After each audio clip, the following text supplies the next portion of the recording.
When Backrooms began as a series of short videos on YouTube, few people imagined it would grow into a full-scale feature film. But for creator and director Kane Parsons, the movie was never meant to replace the original series. Instead, it expands the same universe while remaining accessible to audiences discovering the Backrooms for the very first time. Hello there, and let's go behind the scenes of Backrooms. One of the biggest challenges was bringing the endless maze into the real world. Instead of relying entirely on computer graphics, the filmmakers built massive practical backroom sets on a soundstage. According to Kane, nearly everything began as highly detailed 3D models created in Blender during pre-production. He modeled the environments himself, lit them digitally, and used those virtual spaces as proof of concept for the studio. Those digital files then became the blueprint for the physical sets. The attention to detail went far beyond the walls. The production team spent weeks testing wallpaper colors and carpet combinations to perfectly recreate the unsettling atmosphere fans know from the original series. Even tiny design choices were carefully debated until they matched Kane's vision.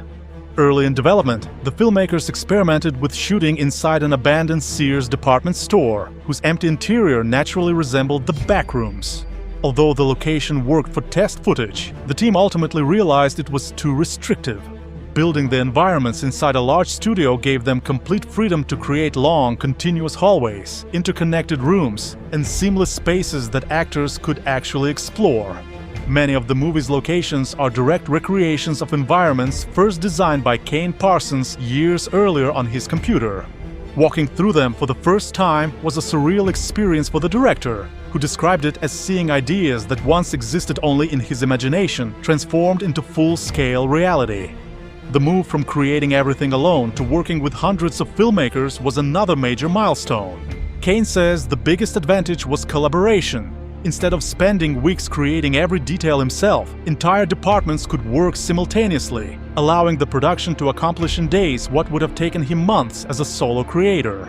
Still, he remained deeply involved, personally reviewing props, paperwork, and even period-accurate documents to make sure every detail fit the film's 1990s setting. Despite the larger production, Kane insisted on preserving continuity with his YouTube series. Rather than rebooting or retelling the story, the movie exists within the same timeline and expands the larger mythology he has been developing for years. And take a look at this guy. His name is Robert Bobroczkyi, and he plays Captain Clark. And he's absolutely real, not computer-generated. Well, except for the leg. Perhaps the most impressive achievement is that Backrooms never loses the eerie realism that made the original series so memorable. A nightmare that once existed only inside a computer has become a tangible world that actors and audiences can finally step into. Thanks for watching, and see you next time. Take care.